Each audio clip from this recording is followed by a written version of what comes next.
आप क्या लेके जाएंगे एंड में? क्या आपका आना सफला हुआ? क्या इस गुरु से कनेक्शन करके हमें कोई फायदा हो सकता है, नहीं हो सकता?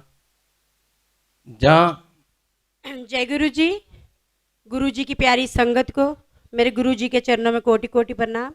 गुरु जी की आई हुई प्यारी संगत को मेरा प्रणाम। अभी हमारे बीच में नारायण अंकल जी पहुंच चुके हैं, तो जय आपको सत्संग शेयर करेंगे।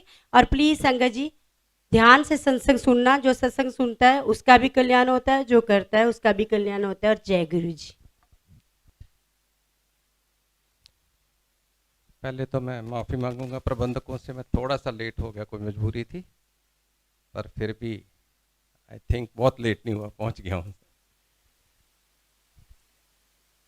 जब भी उषा बहन ने कहा कि मैरोली की संगत यहाँ पे एनुअल सत्संग करती है और हमारा बहुत दिल है आप आके सत्संग करें, ये मेरे लिए भी सौभाग्य होता है कि मैं अपने एक्सपीरियंस से संगत के साथ जोड़ पाऊँ।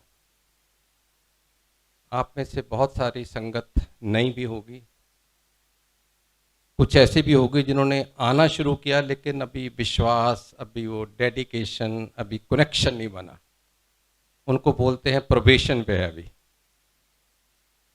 कुछ ऐसी भी होगी जो यार दोस्त सहेलियों के कहने पे चल वहाँ पे है, चल भी चलते हैं, ऐसे ही आगे देखने क्या नज़ारा है। लेकिन मैं आपके साथ जो आज सत्संग शेयर करूँगा वो सिर्फ और सिर्फ अपने एक्सपीरियंसेस पे बेस के ऊपर, और उसके बाद आप खुद फैसला करें कि जिस गुरु के दरबार में आप आए हैं वहाँ से आप क्या लेके जाएंगे एंड में? क्या आपका आना सफला हुआ? क्या इस गुरु से कनेक्शन करके हमें कोई फायदा हो सकता है, नहीं हो सकता?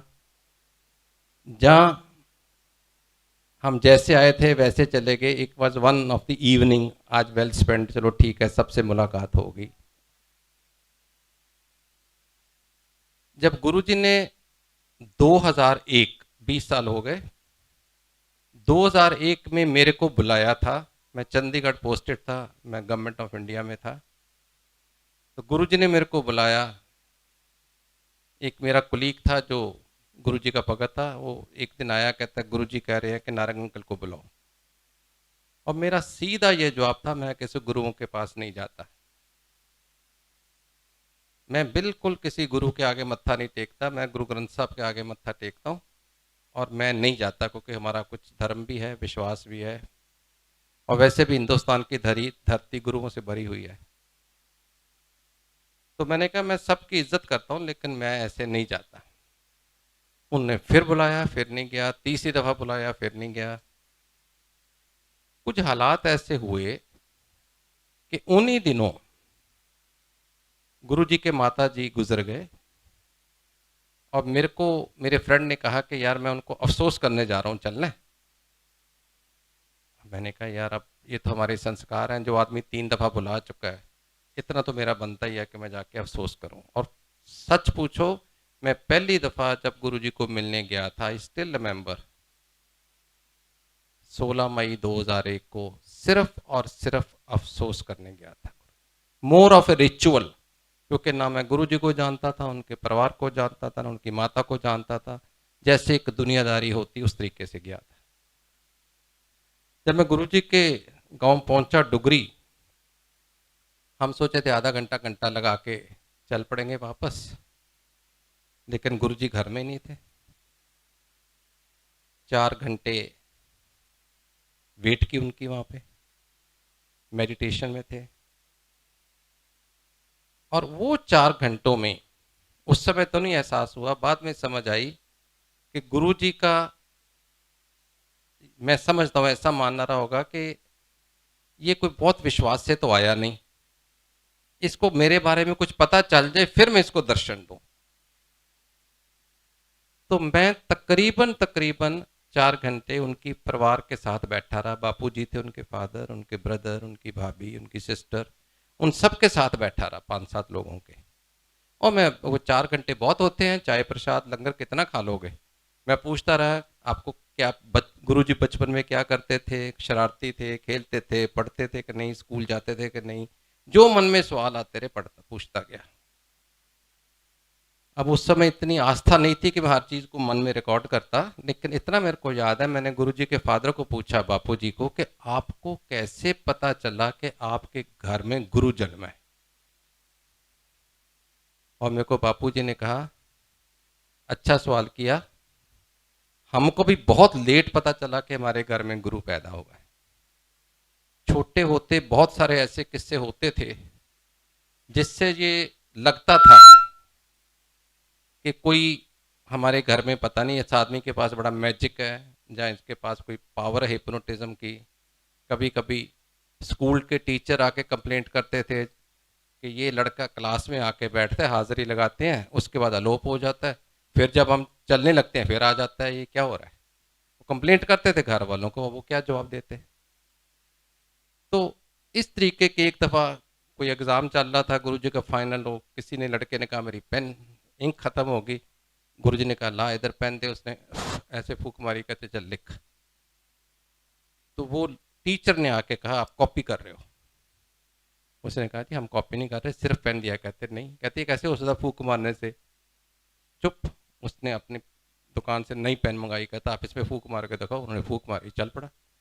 अब ये सब चीज़ें बापूजी के पास आती थी, लेकिन ये एहसास नहीं हुआ कि मेरे घर में, उन जादूगर समझ रहे होंगे या जो भी मन में उनके, ये नहीं आया कि एक गुरु मेरे घर में पैदा हुआ है, सर्वशक्ति सर्वशक्तिमान। तो कहते सबसे पहले, ये लंबा सत्संग है, मैं इसको कट शॉर्ट करूंगा, आगे भी बहुत कुछ कहना है। सबसे पहले कहते हैं कि गुरु जी के माता जी को एहसास हुआ कि मेरे घर में मेरा बेटा गुरु जन्म है। और एक दिन जब मेरे को एहसास हुआ, ये पिताजी उनके कह रहे हैं, बापूजी आज भी हैं, बड़े सत्कार से हम उनको जाके मिलते हैं।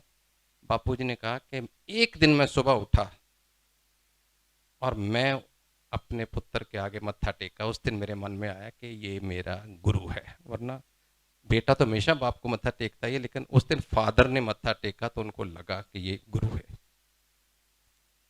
एनीवे, समझ लग गई कि बड़े किसी महापुरुष को मिलने वाले हैं। तो 12 बजे के हम बैठे, 4 बजे गुरुजी आए।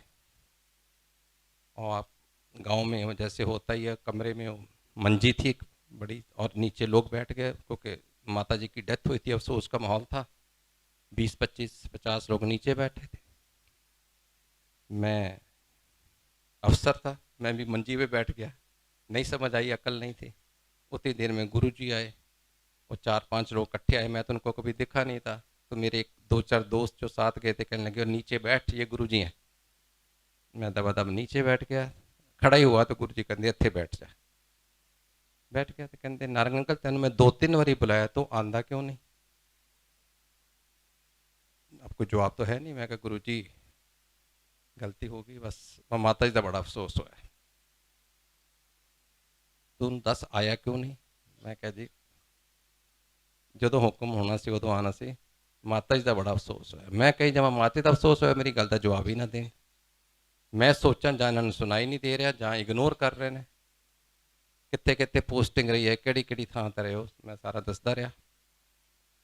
एनीवे कर करा के मैनू कहंदे ने कि फलानी फलानी तरीक माता जी का भोग है, जिहड़ा अंतिम अरदास भोग हुंदा है साडे सिस्टम च, ते जरूर आई। मैं कहा सतबचन हुण Punjabi, I hope you understand Punjabi, some of you, कि हिंदी बोलूँ इंग्लिश? तो हमारे में ये सिस्टम है कि किसी को सतबचन कह देते हो तो इसका मतलब उसकी कंप्लाइंस ज़रूरी है। या तो आप कह दो कि कोशिश करूंगा, देखूंगा, अगर सतबचन मुंह से निकल गया या कह दिया तो इसका मतलब जो बड़ों ने कहा वो बात मानने का है। मैं पहुंच गया वहां पे। जब मैं पहुंचा तो वो गांव में छोटी सी जगह में, जब गुरुजी को 4-5 दिन पहले मिल के आया था, वहां पे तो बड़ा ही नज़ारा, मतलब उन दिनों में भी 8-10 हज़ार की संगत और बड़े बड़े लोग और लाल बत्ती की गाड़ियाँ, कोई हेलीकॉप्टर आ रहा है, कोई फलाना उतर रहा है। मैं क्या, या तो बहुत मानता वाले कोई मन्ने पुन्ने परमोश लग रहे हैं। एनीवे, मैं भी ऑफिस अपना गवर्नमेंट की गाड़ी में था, मेरे को लेके चले गए। वहाँ एक वीआईपी इनक्लोजर बैठा था, वहाँ पे मैं बैठा। तो भाई हरबंस सिंह कीर्तन कर रहे थे, जिनका आप अक्सर व्याख्या वाले शब्द सुनते हो उनके। तो मेरे मन में ये आया कि गुरुजी थे नहीं अभी, मतलब पंडाल में। मैं कहा अभी गुरुजी आएंगे और सारी संगत उठ के गुरुजी को मत्था टेकना शुरू कर देगी, और गुरु ग्रंथ साहब वो जो हाई पेडेस्टल पे बैठे हुए हैं, उधर किसी का ध्यान नहीं होगा, सब उधर चल जाएंगे। ऐसे मेरे मन में कुछ ख्याल आया, मेरे मन, आई डोंट रिमेम्बर क्या आया, 20 साल पुरानी बात है, पर मेरे को इतना याद है जब भी मेरे मन में ये ख्याल आया, फौरन कीर्तन रोक के अनाउंसमेंट की गई कि अब गुरुजी पंडाल में आ रहे हैं और उनका हुक्म है कि गुरु ग्रंथ साहब की हजूरी में कोई भी गुरुजी को मत्था नहीं टेकेगा, क्योंकि गुरु ग्रंथ साहब जब मौजूद होते हैं वो सुप्रीम होते हैं। एक मेरे मन का सवाल का जवाब मिल गया, अच्छा लगा मेरे को। विचार की धारा, कोई ऐसी बड़ी बात नहीं थी। गुरुजी आए, ऐसे मैं बैठा था, इधर आके बैठ गए और आके मेरे को बड़े ही मिस्चीवियस तरीके से स्माइल दी, बताने के लिए कि तेरे सवाल का जवाब मिल गया। मैं कहा हाँ जी। एनीवे, करते कराते उस समय क्योंकि 8-10 हज़ार की संगत थी, गुरुजी प्रसाद खुद हाथ से देते थे, और गुरुजी के कोमल हाथ अगर फोटो में देखो तो ऐसे किसी को देते थे, और वो 2 हाथों में भी नहीं पकड़ पाता था, दोनों हाथ पूरे भर जाते थे, और आपको ऐसे ऐसे खाना पड़ता था क्योंकि शिफ्ट तो कर ही नहीं सकते थे। अब लाइन बड़ी लंबी, मेरा कोई विश्वास नहीं था, मेरे को था वापस चंडीगढ़ जाऊं, तो बहुत लंबी लाइन में मैंने को, मतलब कुदरती बात है जब इतनी लंबा लाइन थी, ये एक अनाउंसमेंट हुई कि दिल्ली वाले बाद में लेंगे लंगर, पहले पंजाब वाले ले लें। तो मैं 50-60 लोग के बीच में जाके थोड़ा जा छुप के, मैं क्या, ना मैं पंजाब का ना दिल्ली का, चंडीगढ़ तो यूनियन टेरेटरी है, मैं निकल जाता हूँ। तो मैं प्रसाद लेने के लिए स्मार्टली भी, चलो चले घर चलें, मैं ऐसे 50-60 किलो, किसी को बोल दो जरा मेरे को जल्दी, कुछ ना तो करता नहीं, लाइन में आ गया। ऐसे ऐसे गुरुजी प्रसाद दिए जा रहे हैं, और जब मेरी टर्न आई, कहते आओ नारंग अंकल आ गए लाइन तोड़ के। मैं तो देखता ही रह गया, इन्होंने देखा कहाँ पे मेरे को। उस समय एहसास नहीं हुआ ये कौन है। आज पता है वो शिव हैं, तीसरी आंख से दुनिया देखते हैं, मैं किस बात की मूली हूँ। लेकिन वो उन्होंने जब कहा ना, मैं कहा यार इन्होंने पकड़ दिया मेरे को।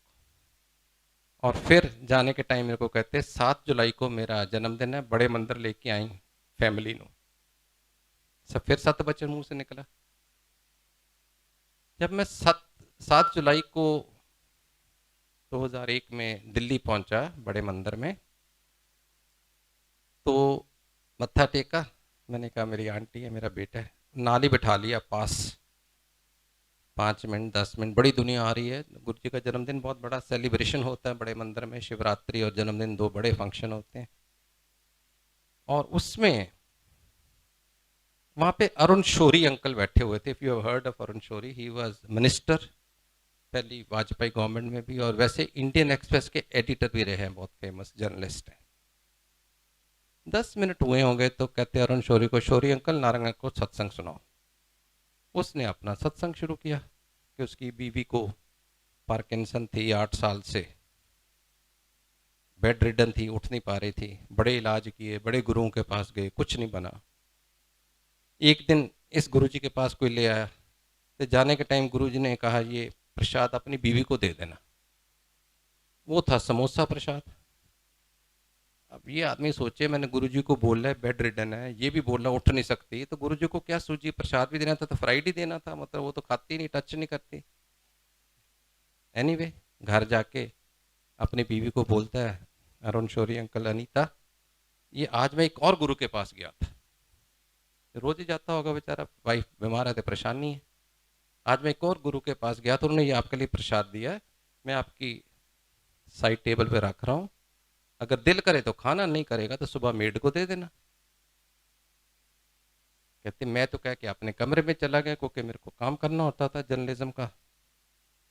सुबह मैं 6-6:30 बजे बतौर आतन चाय पीने आता था, बीवी के पास आया तो बीवी बेड पे नहीं। तो मैं बड़ा परेशान, मैंने आवाज़ दी अनीता अनीता, और सॉरी मैंने आवाज़ दी उस नर्स को जो ड्यूटी पे होती है, वो भी नहीं बोली, जहाँ तो ऑफ ड्यूटी होगी, जहाँ कहीं इधर उधर होगी। फिर मैंने देखा समोसा भी नहीं है, मैं क्या तो खा गई लगती है। Then I said, Anita, Anita, and she replied from the washroom, don't shout, I am in washroom. समझ नहीं लगी किसके साथ गई, क्योंकि जिसका नर्स की जिसकी ड्यूटी थी वो तो बोल नहीं रही थी। उतनी देर में वॉशरूम का दरवाज़ा खुला और सोटी के साथ आंटी आ गए। तो बड़ा परेशान हुआ, आप तो 8 साल से नहीं उठ रहे थे, क्या हुआ? कहती पता नहीं, आपने रात को एक प्रसाद दिया था, पहले तो मेरा भी कोई मन नहीं था खाने का, ऐसे रख दिया, और फिर 2 बजे 2:30 बजे मेरे मन में क्या ख्याल आया, मैंने उठा के प्रसाद खाया। अब मैंने भूल ही गई थी कि मैं उठ नहीं सकती, प्रसाद खाया तो मेरे को अर्ज हुई बाथरूम जाने की, मैं सोटी पकड़ी और चली गई। That was the beginning. अब यही चीज कोई ऐरा गहरा का कोई भी और संगत का सुनाता तो मेरे को विश्वास नहीं होता। मेरे को लगता है ये गुरुजी ने अपने कुछ टट्टू पाल रखे हैं, स्पोक्स पर्सन है। आप में से कई सोचते होंगे मैं भी गुरुजी का स्पोक्स पर्सन हूँ, कि उनके सत्संग करते हैं, उनकी तरफ से पता नहीं क्या इनको मिलता है, ये जो गुरुजी का प्रचार। नो, पर उनको पता था गुरुजी को कि ये जो पढ़े लिखे लोग हैं, मेरे जैसे सो कॉल्ड पढ़े लिखे, अरुण शौरी कहेगा तो एकदम मान जाएंगे, कोई और कहेगा तो शायद नहीं मानेंगे। तो यही कारण था गुरुजी ने अरुण शौरी से ही सबसे पहले सत्संग कराया मेरे साथ, जिसमें मेरा, मेरी बीवी और मेरे बेटे को अटल विश्वास हो गया कि ये अरुण शौरी ये कह रहा है। अच्छा, अरुण शौरी को मैंने पूछा, मैं कहा अंकल मैं आपके आर्टिकल पढ़ता रहता हूँ इंडियन एक्सप्रेस में, और आपने एक लिखा हुआ है article 3 Sunday regular, there are no god or godman all fraud. एक सीरीज में 3 आर्टिकल लिखे उसने। कहते Narang uncle you are right, ये मैंने यहाँ आने से पहले लिखे थे, क्योंकि मैं अपनी बीवी का इलाज करने के लिए इतने गुरुओं, महंतों, साधुओं के पास गया था, किसी से इलाज नहीं मिला, तो मैंने लिख डाले कि सब गॉडमैन फ्रॉड है। जब यहाँ आया और ये जो हुआ मैंने आपको सुनाया, गुरुजी ने मना किया था किसी पेपर में नहीं देना, नो एडवर्टीजमेंट। बात समझ आई? उसके बाद हम, ये जुलाई की बात थी, मेरे लड़के ने +2 की थी और उसको स्टडी करने का, इंग्लैंड जाने का शौक था। एक ही बेटा था, माँ का दिल नहीं करता था, मेरा करता था, जाए बहुत पैम्पर्ड हो रहा है।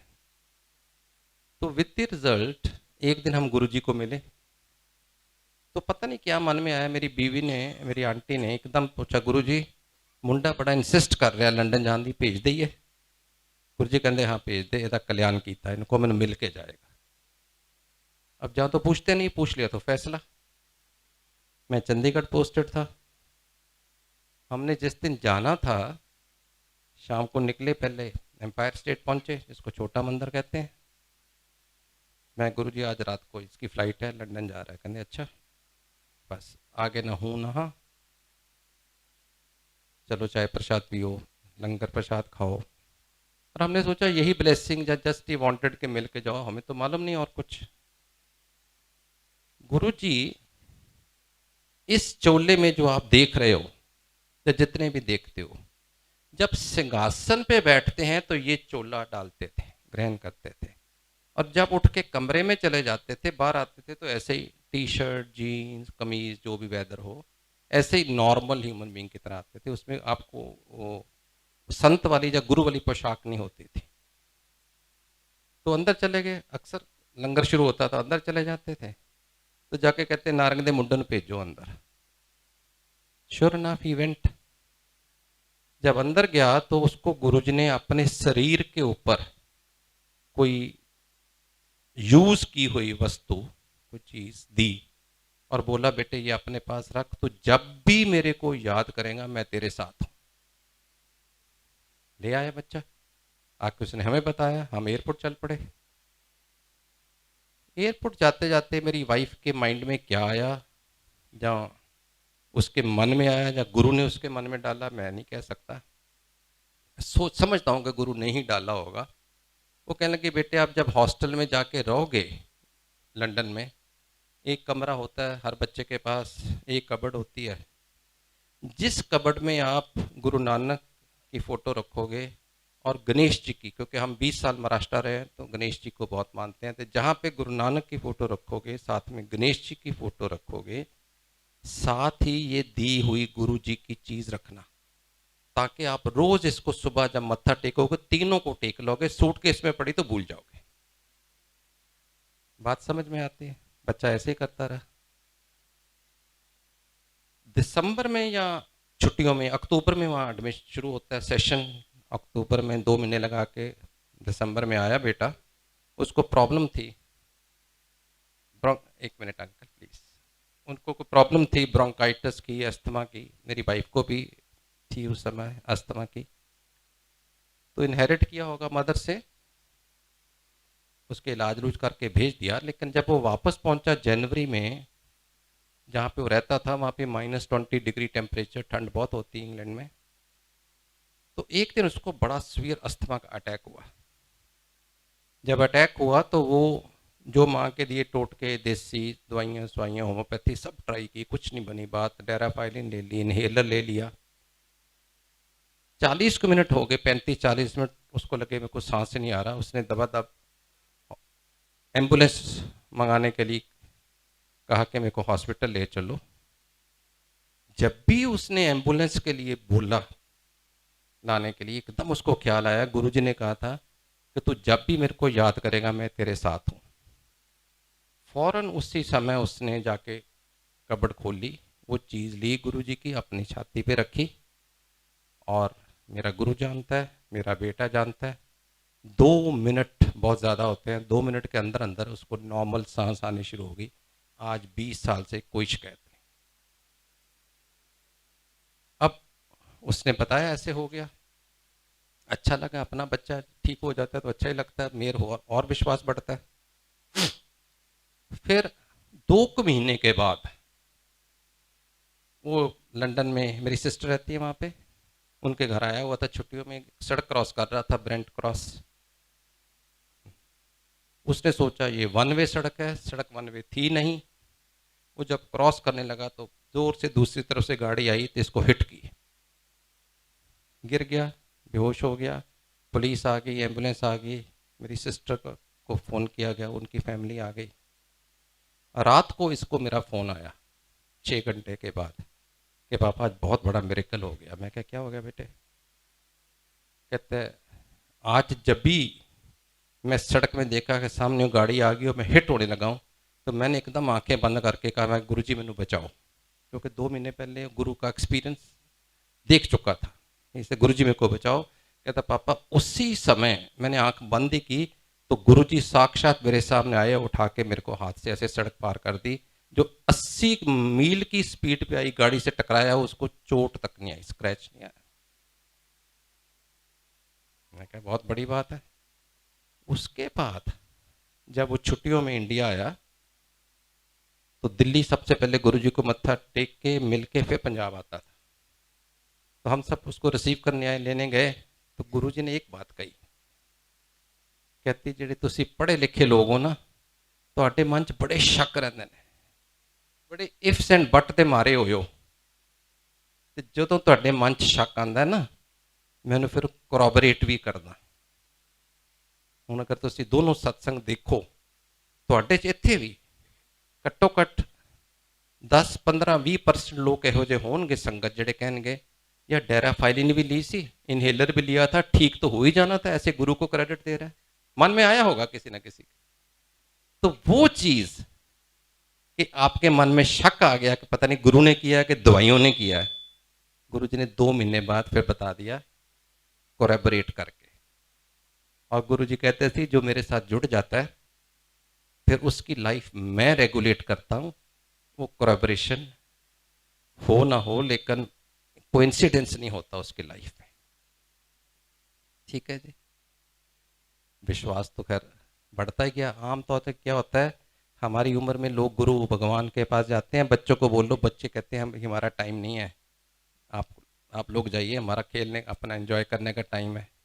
लेकिन मेरे घर में मेरा बच्चा पहले गुरु जी के पास जाता है, उसके थ्रू हम जुड़े हैं। और आज मैं बड़े फख्र से कह सकता हूँ कि जितने यंग लड़के या लड़कियां गुरु संगत में और सेवा संगत में लगे हुए हैं, इतने मैं कहीं किसी और देखे नहीं।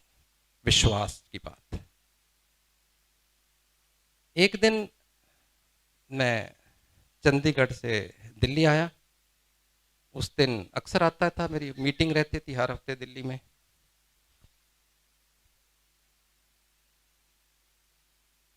मैं दिल्ली आया तो मैं एम्पायर स्टेट चला गया। संगत डे नहीं था गुरुजी, सिर्फ थर्सडे फ्राइडे सैटरडे संडे ही जैसे आज का दिन है, बाकी 3 दिन नहीं मिलते थे। और मैं अपना अपना समझ के गुरुजी को, कि गुरुजी 2002 में मेरे घर भी आए थे, सत्संग हुआ, बहुत उनके साथ खूब हंसी मजाक खाना पीना उठना सारा कुछ गुरुजी के साथ होता था।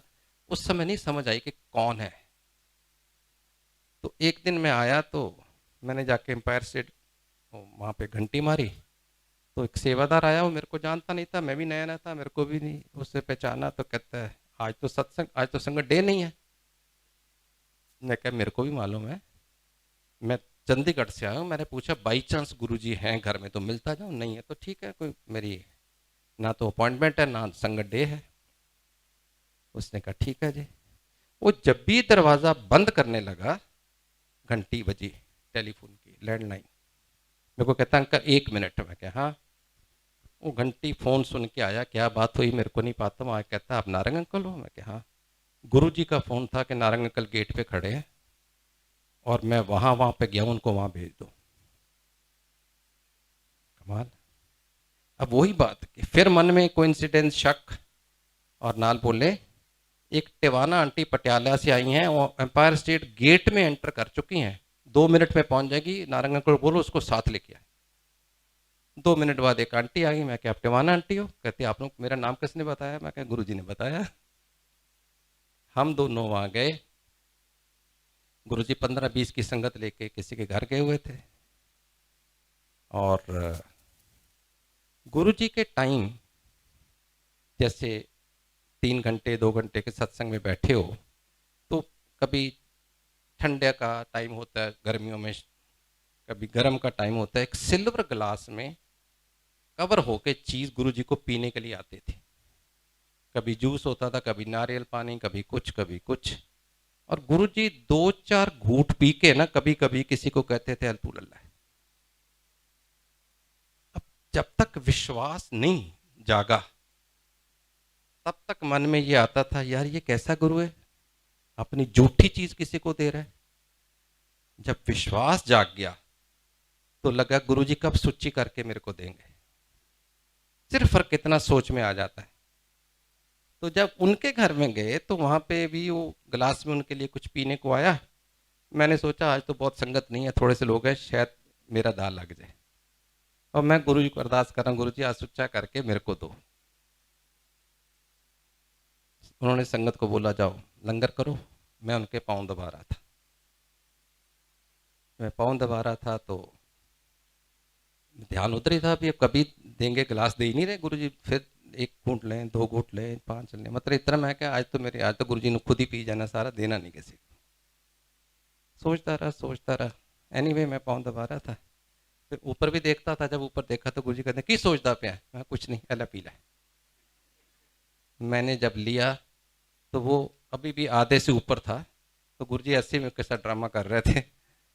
और वो जो मैंने अमृत जल पिया, like a nectar, like a divine nectar, उसका जब मैं सत्संग भी करता हूँ, उसका स्वाद, उसकी फ्रेग्रेंस, वो सारा कुछ मेरे बॉडी में ऐसे आ जाता है, आई कांट एक्सप्लेन।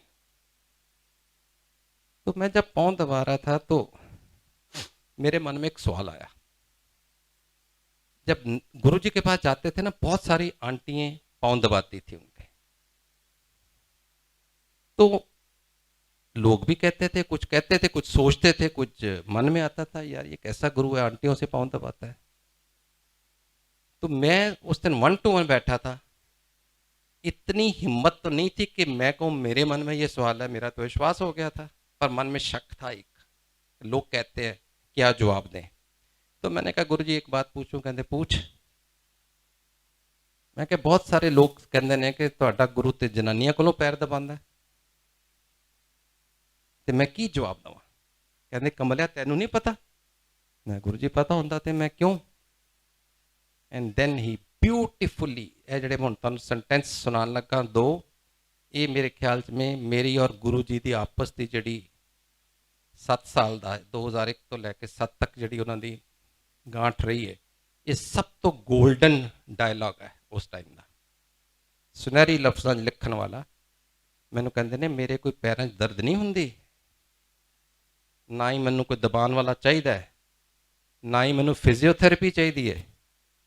ਮੇਰੇ ਬਾਡੀ ਦੇ ਵਿੱਚ ਇੱਕ એનર્ਜੀ ਹੈ, ਡਿਵਾਈਨ એનર્ਜੀ।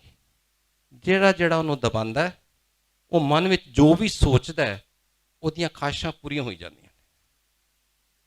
ਉਹ ਜਿਹੜੀ ਫ੍ਰੈਗਰੈਂਸ ਹੈ, ਇਫੈਕਟ ਹੈ, ਜਦੋਂ ਗੁਰੂ ਜੀ ਦੇ ਪਾਉਂ ਦਬਾ ਕੇ ਜਾਓ, ਤੁਸੀਂ ਘਰ ਜਾਓ ਤੇ 6-6 8-8 10-10 ਘੰਟੇ ਉਹਨਾਂ ਚੋਂ ਖੁਸ਼ਬੂ ਆਉਂਦੀ ਸੀ। ਤੁਹਾਡਾ ਦਿਲ ਨਹੀਂ ਸੀ ਕਰਦਾ ਕਿ ਹੱਥ ਧੋਈਏ ਕਿਤੇ ਖੁਸ਼ਬੂ ਨਾ ਚਲੇ ਜਾਏ।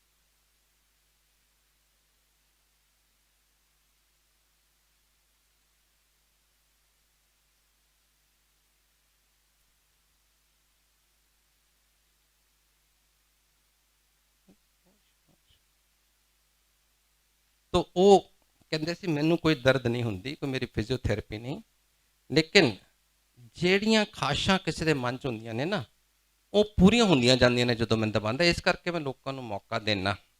ਤੇ ਹੁਣ ਤੇਰਾ ਸਵਾਲ ਕਿ ਆਂਟੀਆਂ ਕੋਲ ਜ਼ਿਆਦਾ ਕਿਉਂ ਦਬਾਉਣਾ, ਮੈਂ ਕਿਹਾ ਦੱਸੋ। ਕਹਿੰਦਾ ਤੁਸੀਂ ਮੈਨੂੰ ਕਹਿੰਦੇ ਤੁਸੀਂ ਮਰਦ ਲੋਕ ਬੜੇ ਸੈਲਫਿਸ਼ ਹੁੰਦੇ ਹੋ। ਤੋ ਜਦੋਂ ਗੁਰੂ ਦੇ ਪੈਰ ਦਬਾਉਣ ਆਉਂਦੇ ਹੋ ਨਾ, ਲੱਤਾਂ ਦਬਾਉਣ ਆਉਂਦੇ ਹੋ, ਸਭ ਤੋਂ ਪਹਿਲੇ ਸੋਚਦੇ ਹੋ ਗੁਰੂ ਜੀ ਮੇਰੀ ਤਰੱਕੀ ਹੋ ਜਾਏ, ਮੇਰਾ ਬਿਜ਼ਨਸ ਵੱਧ ਜਾਏ, ਮੇਰੀ ਗੱਡੀ ਮਰਸੀਡੀਜ਼ ਹੋ ਜਾਏ, ਮੇਰੀ ਕੋਠੀ ਹੋ ਜਾਏ। ਆਪਣੇ ਲਈ ਮੰਗੀ ਜਾਂਦੇ ਹੋ। ਕਹਿੰਦੇ ਮੈਂ ਤਾਂ ਤੁਹਾਨੂੰ ਕਿਹਾ ਮੇਰੀ એનર્ਜੀ ਵਾਈਬ੍ਰੇਟ ਹੁੰਦੀ ਹੈ, ਪਾਸ ਔਨ ਹੁੰਦੀ ਹੈ, ਤੁਹਾਡੀਆਂ ਖਾਹਿਸ਼ਾਂ ਪੂਰੀ ਹੋਣਗੀਆਂ। ਜਦੋਂ ਆਂਟੀਆਂ ਪੈਰ ਦਬਾਉਣ ਆਉਂਦੀਆਂ ਨੇ ਨਾ, ਉਹ ਸਭ ਤੋਂ ਪਹਿਲੇ ਆਪਣੇ ਬੱਚਿਆਂ ਦਾ ਸੁੱਖ ਮੰਗਦੀਆਂ ਨੇ, ਆਪਣੇ ਭੈਣਾਂ ਭਰਾਵਾਂ ਦਾ ਸੁੱਖ ਮੰਗਦੀਆਂ ਨੇ, ਆਪਣੇ ਮਾਪਿਆਂ ਦਾ ਸੁੱਖ ਮੰਗਦੀਆਂ ਨੇ, ਆਪਣੇ ਸਹੁਰੇ ਘਰ ਸਭ ਦਾ ਸੁੱਖ ਮੰਗਦੀਆਂ ਨੇ, ਫਿਰ ਆਪਣਾ ਸੁੱਖ ਮੰਗਦੀਆਂ ਨੇ। ਜੇ ਇੱਕ ਆਂਟੀ ਮੇਰੀ ਲੱਤਾਂ ਦਬਾਉਣ 'ਚ 10 ਮਿੰਟ ਵਿੱਚ 10 ਬੰਦਿਆਂ ਲਈ ਸੁੱਖ ਮੰਗਦੀ ਹੈ, ਤੇ ਮੈਂ ਉਹਨੂੰ ਪਹਿਲੇ ਦੇਵਾਂ ਕਿ ਇੱਕ ਬੰਦਾ ਇੱਕ ਲਈ ਮੰਗ ਰਿਹਾ ਉਹਨੂੰ ਦੇਵਾਂ। ਮੈਂ ਤਾਂ ਇੱਕਦਮ ਮਤਲਬ ਇੰਝ ਲੱਗੇ ਜੇ ਪਾਣੀ ਹੋਵੇ ਤਾਂ ਡੁੱਬ ਮਰਾਂ ਕਿ ਮੈਂ ਸਵਾਲ ਪੁੱਛਿਆ ਕਿਉਂ। ਇਹ ਚੀਜ਼ ਨਹੀਂ ਮੰਨ ਜਾਂਦੇ, ਕਹਿਣ ਵਾਲੇ ਬੜੇ ਕਹਿੰਦੇ ਨੇ। ਔਰ ਇਹਦਾ ਸਤਸੰਗ ਕੰਪਲੀਟ ਉਦੋਂ ਹੋਇਆ ਜਦੋਂ ਸਾਡੇ ਗੁੜਗਾਉਂ ਦੇ ਵਿੱਚ ਇੱਕ ਸਤਸੰਗ ਹੁੰਦਾ ਹਰ ਮਹੀਨੇ, ਮੈਂ ਉੱਥੇ ਕਰ ਰਿਹਾ ਸੀ ਅੱਜ ਤੋਂ ਸਾਲ ਕੇ 2 ਸਾਲ ਪਹਿਲੇ। ਉੱਥੇ ਇੱਕ ਆਦਮੀ ਅਬਾਊਟ 70 ਸਾਲ ਦੇ ਹੋਣਗੇ, ਰਿਟਾਇਰਡ ਫੌਜੀ, ਉਹ ਖੜੇ ਹੋ ਗਏ, ਕਹਿੰਦੇ ਮੈਂ 2 ਮਿੰਟ ਕੁਝ ਗੱਲ ਕਰਨਾ ਚਾਹੁੰਦਾ। ਮੈਂ ਜੀ ਸਦਕੇ, ਸਾਰੇ ਨੇ ਕਿਹਾ ਸਤਸੰਗ ਹੈ ਕਰੋ। ਕਹਿੰਦੇ ਮੈਂ ਆਪਣੀ ਪੋਸਟਿੰਗ ਦੇ ਦੌਰਾਨ ਇੱਕ ਵਾਰੀ ਅੰਬਾਲੇ ਗਿਆ ਤੇ ਮੇਰੀ ਕੁੜੀ ਨਵੀਂ ਨਵੀਂ ਮੈਰਿਡ ਸੀ ਤੇ ਗੁਰੂ ਜੀ ਕੋਲ ਉੱਥੇ ਬੈਠੀ ਹੋਈ ਸੀ, ਮੈਨੂੰ ਲੈ ਗਈ ਸ਼ਾਮੀ ਤੇ ਮੈਂ ਠੀਕ ਹੈ। ਕਹਿੰਦੇ ਉਸ ਤੋਂ ਬਾਅਦ ਗੁਰੂ ਜੀ ਨੇ ਜਦੋਂ ਲੱਤਾਂ ਦਬਾਉਣੀਆਂ ਸ਼ੁਰੂ ਕੀਤੀਆਂ, ਇੱਕ ਕੁੜੀ ਉੱਠੀ, ਫਿਰ ਦੂਜੀ ਉੱਠੀ, ਤੇ ਮੈਂ ਘਰ ਜਾ ਕੇ ਆਪਣੀ ਕੁੜੀ ਨੂੰ ਕਿਹਾ ਖਬਰਦਾਰ ਜੇ ਇਸ ਗੁਰੂ ਕੋਲ ਗਿਆ ਤੇ ਇਹ ਤੇ ਬਹੁਤ ਤਮਾਸ਼ਬੀਨ ਹੈ, ਇਹ ਤੇ ਲੱਤਾਂ ਦਬਾਉਂਦਾ ਲੇਡੀਜ਼ ਕੋਲੋਂ, ਬਿਲਕੁਲ ਨਹੀਂ ਜਾਣਾ। ਉਹਨੇ ਹਾਂਜੀ ਕਹਿਤਾ, ਲੇਕਿਨ ਉਹਦਾ ਵਿਸ਼ਵਾਸ ਸੀ, ਕਰਦੀ ਰਹੀ, ਜਾਂਦੀ ਰਹੀ, ਗੱਲ ਖਤਮ ਹੋ ਗਈ। ਪੁਰਾਣੀ ਗੱਲ। ਕਹਿੰਦਾ ਅੱਜ ਮੈਂ ਤਕਰੀਬਨ 30 ਸਾਲ ਬਾਅਦ ਐਟ ਦਿਸ ਏਜ ਆਫ 70, 30 ਹੋਣੇ, 30 ਨਹੀਂ ਸੌਰੀ, ਅੱਜ 15-20 ਸਾਲ ਬਾਅਦ ਮੈਂ ਵਾਪਸ, ਅੱਜ ਕੱਲ੍ਹ ਮੇਰੇ ਧੀ ਜਵਾਈ ਗੁੜਗਾਉਂ ਪੋਸਟ ਸੈਟਲ ਹੋ ਗਏ, ਉਹਨਾਂ ਕੋਲ ਆਇਆ ਹੋਇਆ, ਤੇ ਮੈਨੂੰ ਕਹਿੰਦਾ ਅੱਜ ਗੁਰੂ ਜੀ ਕੋਲ ਜਾਣਾ ਤੇ ਤੁਸੀਂ ਚੱਲੋਗੇ, ਸਤਸੰਗ ਹੈ। ਮੈਂ ਕਿਹਾ ਚੱਲ ਜਾਣਾ, ਮੈਂ ਤਾਂ ਇਸ ਉਮਰ ਸਤਸੰਗ ਤੇ ਜਾਣਾ। ਆ ਕੇ ਜਦੋਂ ਫੋਟੋ ਦੇਖੀ ਮੈਂ ਕਿਹਾ ਓਏ ਹੋਏ, ਇਹਨੇ ਤੇ ਪਿੱਛੇ ਨਹੀਂ ਛੱਡਿਆ, ਉਹੀ ਗੁਰੂ ਨੇ। ਕਹਿੰਦੇ ਮੈਂ ਸੋਚਿਆ ਘਰ ਜਾ ਕੇ ਝਾੜਾਂਗਾ, ਕਿ ਤੈਨੂੰ ਮੈਂ ਉਦੋਂ ਸਮਝਾਇਆ ਸੀ। ਜਦੋਂ ਇਹ ਸਤਸੰਗ ਸੁਣਿਆ ਉਸ ਤੋਂ ਬਾਅਦ ਖੜੇ ਹੋ ਕੇ ਕਹਿਣ ਲੱਗੇ ਹਰ ਚੀਜ਼ ਦਾ ਟਾਈਮ ਹੁੰਦਾ ਹੈ। ਮੈਨੂੰ ਉਸ ਸਵਾਲ ਦਾ ਜਵਾਬ ਅੱਜ ਮਿਲਿਆ ਤੇ ਮੈਂ ਸਿਰਫ ਗੁਰੂ ਜੀ ਅੱਗੇ ਖੜਾ ਹੋ ਕੇ ਮਾਫੀ ਮੰਗਣਾ ਚਾਹੁੰਦਾ ਕਿ ਮੇਰੇ ਮਨ 'ਚ ਕਿਉਂ ਆਇਆ। ਹੁਣ ਉਹ ਰੈਗੂਲਰ ਆਉਂਦਾ ਸਤਸੰਗ 'ਚ। This is my Guru ਜੀ's power. Guru ji ਨੇ ਉਦੋਂ ਮੈਂ ਜਦੋਂ ਲੱਤਾਂ ਦਬਾ ਰਿਹਾ ਸੀ, ਮੈਨੂੰ ਕਹਿੰਦੇ ਨਾਰੰਗ ਤੇਰੀ ਐਸ਼ ਹੋ ਗਈ। ਮੈਂ ਕਿਹਾ ਗੁਰੂ ਜੀ ਕੋਈ ਲੋਟਰੀ ਕੱਢਤੀ। ਕਹਿੰਦੇ ਕਮਲਿਆ ਅੱਗੇ ਵੀ ਸੋਚਿਆ ਕਰ ਕੁਝ। ਮੈਂ ਕਿਹਾ ਦੱਸੋ। ਕਹਿੰਦੇ ਤੂੰ ਸ਼ਿਵ ਦੇ ਦਰਸ਼ਨ 1 to 1 ਕਰ ਰਿਹਾ, ਟਾਈਮ ਆਏਗਾ ਲਾਈਨਾਂ ਲੱਗ ਜਾਣਗੀਆਂ ਮੰਦਰ 'ਚ, ਦਰਸ਼ਨ ਦੁਰਲਭ ਹੋ ਜਾਣਗੇ। ਮੈਂ ਘਰ ਆਇਆ, ਆ ਕੇ ਵਾਈਫ ਨੂੰ ਕਿਹਾ ਅੱਜ ਗੁਰੂ ਜੀ ਨੂੰ ਪਤਾ ਨਹੀਂ ਕੀ ਸੋਚੀ, ਮੈਨੂੰ ਕਹਿੰਦੇ ਪਏ ਨੇ ਕਿ ਲਾਈਨਾਂ ਲੱਗ ਜਾਣਗੀਆਂ ਮੇਰੇ ਜਾਣ ਤੋਂ ਬਾਅਦ। ਮੈਂ ਕਿਹਾ ਜੀ ਹੁਣ ਨਹੀਂ, 400-500 ਆਦਮੀ ਆਉਂਦਾ, ਬਾਅਦ 'ਚ ਕਿੰਨੇ ਆਉਣਾ। ਇਹ ਮੇਰੇ ਮਨ 'ਚ ਰਜਿਸਟਰ ਨਹੀਂ ਹੋਇਆ ਕਿ ਆਪਣੇ ਆਪ ਨੂੰ ਸ਼ਿਵ ਕਹਿ ਗਏ ਹੋ, ਸਮਝ ਨਹੀਂ ਲੱਗੀ। हाल ही के गुरु जी ने अपने हत्थां नाल लिख के शिव पुराण की बुक मेरी वाइफ ਨੂੰ ਦਿੱਤੀ ਪੜਨ ਲਈ, ਔਰ ਉਹਦੇ ਪਹਿਲੇ ਪੇਜ ਵਿੱਚ ਲਿਖਿਆ, ਤੁਹਾਡੇ ਜਿਹੜੇ शिव पुराण पढ़ते ने, कि भगवान शिव कहते हैं जदों जदों मनुखता को जरूरत पड़ेगी मैं धरती पे किसी ना किसी फॉर्म में आऊँगा। I descend on the earth as and when humanity needs me ever in life. इतने हजारों कई बार आए होंगे, लेकिन इस युग में, इस काल में शिव भगवान शिव गुरु जी के रूप में आए हैं। सिर्फ मानना नहीं है, एक्सपीरियंस किया है। एनीवे, आज तो आप देख ही रहे हो, जब हम याद है एम्पायर स्टेट में कभी 500 लोग आ जाए लंगर पे, तो हम कहते थे अरे आज तो सारी दिल्ली आ गई। नॉर्मली 300-350 होता था, उस दिन 500 आ जाता था। आज सोमवार को जिस दिन 1 लाख से कम लोग आए, हम कहते आज क्या हो गया, आए क्यों नहीं सारे लोग। तो वो चीज़ गुरु जी की याद है। गुरु जी कह गए थे टाइम आएगा जब 7 जुलाई, जो गुरु जी का जन्मदिन है, 7 जुलाई को 7 लाख संगत मंदिर में आएगी। बहुत जल्दी आ रहा है, क्योंकि हम 5,000 से 2 लाख पे पहुंच गए एकदम। अगर परसेंटेज वाइज गिनो तो कोई इट्स प्रोग्रेसिंग वेरी फास्ट, ये उनकी भविष्यवाणी है। आप लोग क्योंकि नई संगत हो, बहुत सारे आप में से, मैं आपके मन का ये शक कि शायद मैं कुछ प्रिविलेज हूँ जिन्होंने गुरु जी को मिला, गुरु जी को जाना, और हम क्योंकि गुरु जी को मिल नहीं पाए, हम जान नहीं पाए, शायद हमारे ऊपर भी इतनी ब्लेसिंग होगी कि नहीं होगी। आपके मन में एक शक, सवाल आएगा, नेचुरल है। अगर आप नहीं आता तो फिर आज सत्संग ध्यान से सुन ही नहीं रहे, सुनोगे तो आएगा। अब मैं आपको एक सत्संग 2010 का सुनाता हूं, जो गुरु जी की महासमाधि लेने के बाद 2010 दिसंबर, 18 दिसंबर, मैं, मेरी वाइफ, मेरा बेटा, हम केरला में एक हॉलिडे पे गए हुए थे, क्रिसमस हॉलीडेज। तो वहाँ पे हम, एक जगह है मुनार, कोचीन से 4 घंटे ऊपर, जैसे चंडीगढ़ से शिमला जाते हैं वैसे ही वो पहाड़ी इलाका है, टी गार्डन है। वहाँ जाके मेरे को चेस्ट पेन हुई। तो चेस्ट पेन हुई तो मेरी वाइफ ने पूछा कोई डॉक्टर मिलेगा। उन्होंने कहा जी ये तो आप ऊपर आ गए, बेस लेवल पे एक डॉक्टर है जो टी एस्टेट है टाटा की, उसका डॉक्टर है, छोटा सा नर्सिंग होम है, अगर वो मिल जाए, वरना तो कोई है नहीं, क्योंकि ये तो बिल्कुल वर्कर्स के लिए ही है, कोई ज़्यादा टूरिस्ट तो है नहीं यहाँ। कहता हूँ होगा भी तो उसको घंटा लगेगा आने में। वो ट्राई कर रहा था, फोन मिल नहीं रहा था, और मेरी पेन बढ़ रही थी। उतनी देर में 2 मिनट या 3 मिनट में, बात मैं आपको ये कह रहा हूँ कि जब भी ऐसी घबराहट होती है, जैसे मेरे को हार्ट की प्रॉब्लम हुई या किसी को भी, हर आदमी घबरा जाता है, नेचुरल है। लेकिन जो गुरु का भगत है ना, उस घबराहट में गुरु सिमरन शुरू कर देता है। हम सब गुरु जी का सिमरन कर रहे थे, और 2 या 3 मिनट के अंदर अंदर वही डॉक्टर जिसको हम ढूंढ रहे थे मेरे सामने आके खड़ा हो गया। अब फिर वही बात कि कोइंसिडेंस है या गुरु ने कहा मैं खुद रेगुलेट करता हूँ। वो आए, नर्स भी साथ थी। पूछा कैसे आए, कहते जी मैं तो इधर किसी राउंड पे गया था, रास्ते में सोचा मैं ये टाटा वाला जो टी स्टेट का मैनेजर है, दोस्त है, चाय पीता जाता हूँ, ये तो कुछ बहाना बनना था। वो आए तो मेरी कंडीशन देखी, तो उन्होंने एक इकोस्प्रिन निकाल के पानी में घोल के दे दी, थिनर, एक से सॉबिटेट। वो भी उसको 4-5 दिन बाद पूछा डॉक्टर साहब के पास कैसे थी दवाइयाँ, कहता है मैं 4 दिन पहले एक हार्ट पेशेंट देखने गया था, और ये कोट में ये दवाइयाँ लेके गया था, उसको दे के आया, कोट ऐसे टांग दिया, आज फिर डाल के आ गया। अब ये कोइंसिडेंस नहीं होते, ये गुरु कराता है। एनीवे, जब हम, एक वायर है देखना, कौन ही आ जाए, तो उन्होंने कहा कि इनको तो कोचीन ले जाना पड़ेगा, पहाड़ों में एम्बुलेंस वगैरह रात को आने के कुछ रूल है, नहीं आती, बट एनीवे गुरु जी की एम्बुलेंस आई, में चला गया। कोचीन में एक इंस्टीट्यूट है जहाँ पे एम्स है दिल्ली में, जैसे वहाँ भी एम्स ही है, पर उसका नाम है अम्मा institute of medical science.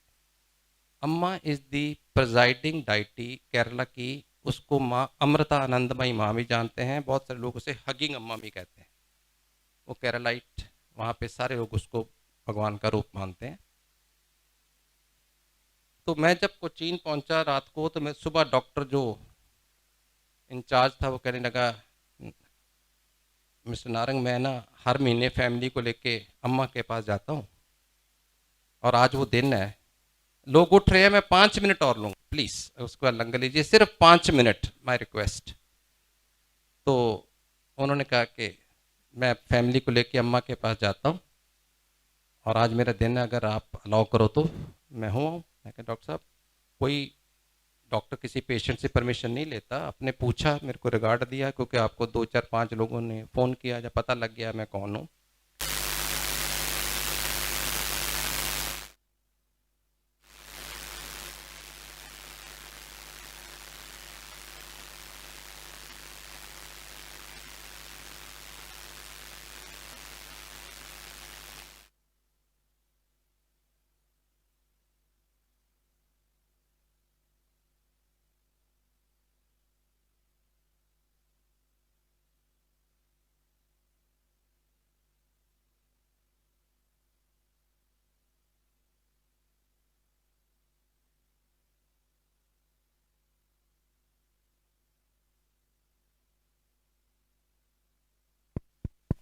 Sorry. Rishi uncle मेरे को बता रहे हैं कि आप सत्संग कंटिन्यू करिए, बाहर संगत जो जा रही है लंगर खाने के लिए जा रही है, तो है इधर ही। पर आप में से कोई गुरु का भगत होगा जिसने अरदास की होगी, गुरु जी बहुत लेट हो गए, उन्होंने फोन बंद, माइक बंद करा दिया।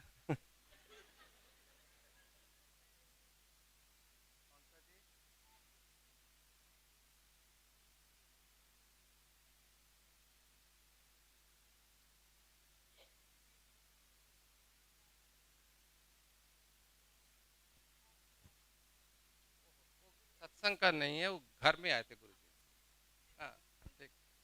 अच्छा, तो ये कहाँ पे था, मैं तो सीक्वेंस से बोल, हाँ जी, अम्मा हॉस्पिटल। तो मैं कहा, डॉक्टर साहब आप मेरे को पूछ रहे हो, आपका बनता नहीं है, कोई डॉक्टर पूछता नहीं है, पर आपने मेरे को मान दिया, थैंक यू वेरी मच, आप जाइए, मैं गुरु भगत हूँ, तो आप अम्मा भगत है, मैं आपको कैसे रोक सकता हूँ। इसे ठीक है, मैं जा रहा हूँ, ये आश्रम का रास्ता 4 घंटे का जाने का वहाँ से, कोचीन से, और 4 घंटे आने में, 2 3 घंटे वहाँ, तो मैं जैसे सुबह 10 बजे गया, रात को 8 बजे तक आ जाऊँगा। I said fine. शाम को 4 बजे कमरा खुला और डॉक्टर साहब मेरे सामने। मैं कहा, डॉक्टर साहब आपने तो रात को आना था। कहते भाई आज तो बहुत बड़ा एक मिरेकल हो गया। मैं जब सडनली मेरे को एक बड़ी जोर से आवाज आई अम्मा की, go back, your patient needs you.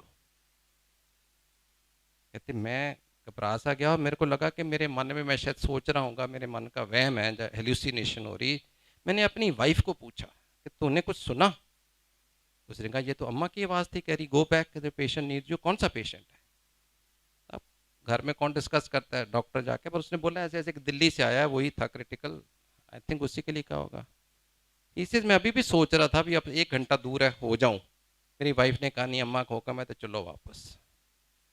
तो वो 1 घंटा पहले ही वो छोड़ के वापस आ गए, तो 4 बजे पहुंच गए। जब पहुंचे तो डेफिनेटली एकदम एंजियोग्राफी की गई।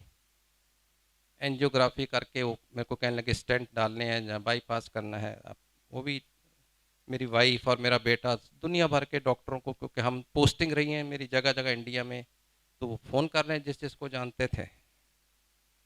एंड वही बात जैसे अम्मा ने उसे कहा था, patient needs to go back. मैं अंदर एंजियोग्राफी करा के कैथ लैब में लेटा हुआ, कोई नहीं था मेरे पास एक सिस्टर के अलावा। गुरुजी ने ऊंची सारी आवाज़ पुआई, स्टेंट पुआ तो कर जा। तो मैंने बार मैसेज दिया कि फैसला हो गया, उन्होंने पूछने की लोड़ नहीं, गुरुजी का मैसेज आ गया।